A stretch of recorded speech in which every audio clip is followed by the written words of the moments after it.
C'est une bonne question en ces moments où le patriotisme est mis toutes les sauces et employé différents moments et dans des circonstances particulières. Simplement, le patriotisme, c'est l'amour de la patrie. Mais l'amour, ce n'est pas seulement la parole. L'amour, c'est surtout les preuves de cet attachement-là. Et souvent, c'est là où le bas blesse, parce que quand on se tient uniquement à la définition, tout le monde est patriote, parce que vous ne trouverez personne dire qu'il n'aime pas son pays.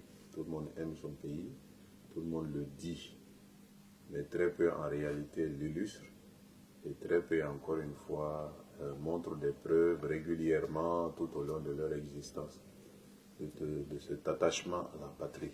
Donc pour moi, c'est l'amour de la patrie, mais cet amour doit être prouvé, cet amour doit s'illustrer par des actes plutôt qu'être proclamé par mots et par mots.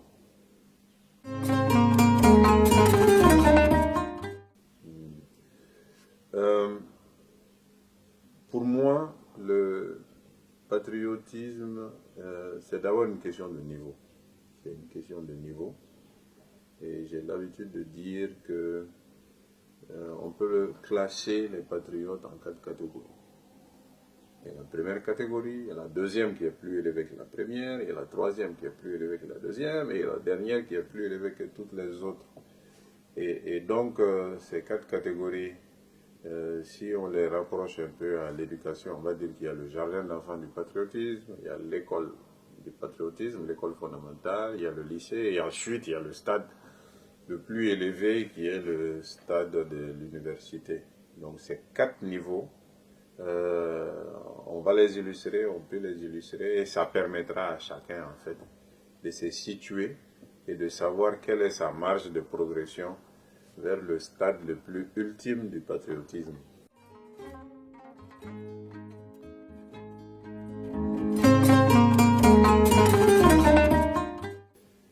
Le jardin d'enfants du patriotisme, c'est d'abord faire en sorte que on ne soit pas bénéficiaire de quelque chose qu'on ne mérite pas. Éviter d'être redevable vis-à-vis de la collectivité. Éviter de prendre quelque chose de la collectivité. Être attaché à la collectivité, être attaché au pays, c'est donner, ce n'est pas de recevoir. Et très concrètement, par exemple, c'est refuser d'occuper un poste qu'on ne mérite pas. Refuser un avantage qu'on ne mérite pas. Refuser un marché qu'on ne mérite pas. Parce que quand on ne mérite pas et qu'on obtient quelque chose, c'est comme si la collectivité vous a avancé. C'est comme si vous avez quelque chose de la collectivité qui est indu. Vous n'avez pas le droit de l'obtenir. Ce n'est pas méritoire. Vous ne méritez pas de l'avoir. C'est aussi bien en ressources financières, aussi bien en avantages, aussi bien en position, aussi bien en droit. Donc tout ce qui va faire que vous allez occuper une position, avoir quelque chose que vous ne méritez pas, c'est se refuser cela. Ne pas accepter de recevoir des choses qu'on ne mérite pas, que ce soit en poste, que ce soit en avantage, que ce soit en droit. Une illustration concrète aussi, c'est de ne pas tricher aux examens, parce que quand on triche aux examens, on réussit, mais quelque chose qu'on ne mérite pas normalement. Donc c'est refuser tout ce qui est avantage indu, refuser tout ce qui est position qu'on ne mérite pas. Pour moi, ça c'est le p.a.-ba. Le citoyen doit donner, il ne doit pas recevoir, et encore plus, il ne doit pas recevoir ce qu'il ne mérite pas. Donc, ça, c'est le jardin d'enfants du patriotisme. L'école fondamentale, qui est le niveau suivant, ça, c'est faire ce qu'on doit faire. Et la première étape, c'est de ne pas accepter ce qu'on ne mérite pas. La deuxième étape, c'est faire ce qu'on doit faire. Ce qu'on doit faire dans la collectivité, c'est déterminé par les règles. C'est-à-dire tout ce qui est respecter la loi, de ne pas enfreindre la loi, payer ses impôts et ses taxes. C'est la loi qui prévoit les impôts et ses taxes, il faut les payer. Ne pas jeter d'ordures dans la rue, ça c'est la loi qui le prévoit, la loi au Mali interdit. de jeter des ordures dans la rue, respecter un feu quand on est dans la circulation. Ça, c'est aussi la loi qui le prescrit. Tout ce qui est règles de vie dans la société, c'est de les respecter, de ne pas les enfreindre.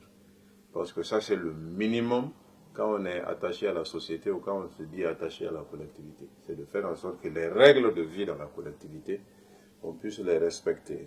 Des règles peuvent être des règles nationales, ça peut être des règles régionales, ça peut être des règles locales, ça peut être même des règles de voisinage. Par exemple, les voisins, vous pouvez dire, ok, dans la rue, tout le monde va balayer devant sa rue. Ça, c'est une règle, dès lors que tout le monde en convient. C'est de faire ça. Donc, chaque fois que la collectivité vous demande de faire quelque chose, c'est de le faire, de le respecter et de le faire partout et tout le temps. Donc, ça, c'est le second niveau du patriotisme. C'est ce que j'appelle l'école fondamentale du patriotisme.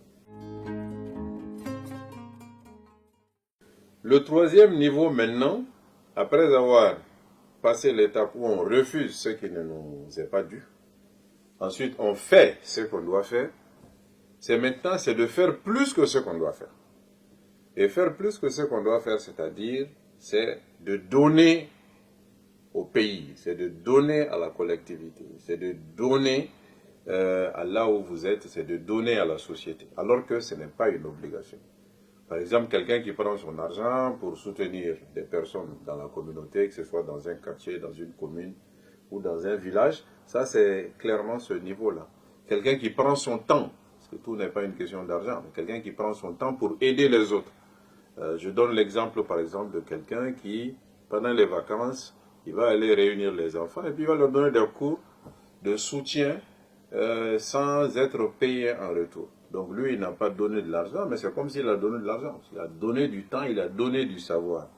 Donc tout ce qui va constituer pour un individu, que vous soyez dans une commune, que vous soyez dans une grande ville, de donner aux autres sans que cela soit un devoir pour vous. Donc dépasser le devoir, aider la collectivité par son temps, par ses ressources, par ses connaissances, sans rien recevoir en retour. Ça, c'est un autre niveau de patriotisme. Donc, c'est ce que j'appelle en fait le troisième niveau de patriotisme. Il y a des responsables publics qui exercent des responsabilités, qui utilisent ces responsabilités pour aider. Ça, c'est ce qu'ils doivent faire. Mais qui, au-delà de ça, utilisent tous les moyens qui peuvent exister, que ce soit des moyens de leur domaine, que ce soit d'autres moyens, pour aider la collectivité et faire en sorte qu'elle puisse avancer. Donc, à chaque fois qu'un citoyen dépasse ce qu'il doit faire par la loi, dépasse ce qu'il doit faire par rapport à ce qui est convenu, pour donner à la collectivité, aider les autres, ça forme le troisième ou l'avant-dernier niveau de patriotisme.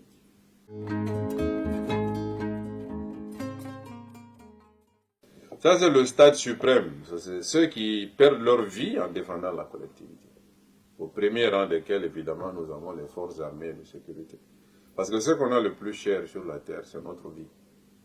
Donc, accepter de mettre sa vie dans la défense de sa collectivité, c'est le stade suprême du patriotisme. C'est pourquoi nous ne pouvons jamais suffisamment remercier les forces armées de sécurité, toutes les composantes des forces armées de sécurité qui risquent leur vie tous les jours pour nous. Mais il y a aussi dans les villes des forces armées de sécurité qui risquent leur vie pour nous, la police et autres. Donc tous ceux qui perdent leur vie pour la collectivité, on ne peut pas faire plus que ça. Mais tous ceux qui sont prêts à mettre leur vie aussi au service de la collectivité, c'est-à-dire ils ne regardent pas le danger. L'exemple de celui qui exerce une responsabilité, qui ne va pas refuser d'aller quelque part parce qu'il y a le danger, qui va y aller parce qu'il doit y aller. Vous avez des troupes qui sont par exemple à Mopti, vous êtes responsable à Bamako, de temps en temps vous devez aller voir vos troupes à Mopti et ne pas se dire qu'ils risquent leur vie et donc vous n'allez pas aller pour les visiter et regarder ce qu'ils font sur le terrain. Donc en termes de soldats, en termes de ceux qui sont au front, mais aussi en termes de responsables qui acceptent d'aller au plus près possible des troupes et des populations pour voir comment ils sont, pour voir comment ils travaillent et qui risquent leur vie par rapport à ça. Donc le dernier niveau de patriotisme, c'est vraiment ça. Tous ces niveaux-là, il faut que chacun d'entre nous, nous regardons où nous nous trouvons. Parce qu'évidemment, les niveaux s'enchaînent. Quand on est au premier niveau, Le deuxième niveau, ça sous-entend qu'on a déjà fini le premier niveau. Le troisième niveau, ça sous-entend qu'on a déjà fait le premier et le deuxième niveau. Il faut que chacun d'entre nous, tous les jours, on se compare à ces 4 niveaux. Premier niveau, refuser d'être redevable à la collectivité sans raison. Ne jamais accepter quelque chose qu'on ne mérite pas. Aussi bien en poste, aussi bien en droit, en avantage, en position. Deuxième niveau, faire ce qu'on doit. Respecter la loi, respecter ce qui est établi comme règle. Troisième niveau, c'est dépasser ce qu'on doit faire. Au-delà de respecter la loi, mais c'est à chaque fois aussi, c'est donner de soi-même, donner de ses biens, donner de ses ressources pour les autres. Et dernier niveau, c'est accepter de faire le sacrifice suprême pour sa collectivité. Moi, je souhaite que tous les Maliens, à chaque fois qu'on regarde ces 4 niveaux, on essaie de se trouver où est-ce qu'on se trouve et qu'on essaie de faire les efforts pour aller au palier suivant. C'est parce que le pays est plein de patriotes aussi que le pays sera mieux. Si le pays est plein de patriotes par la bouche et non par les actes, ben il fera du surplace ou il reculera.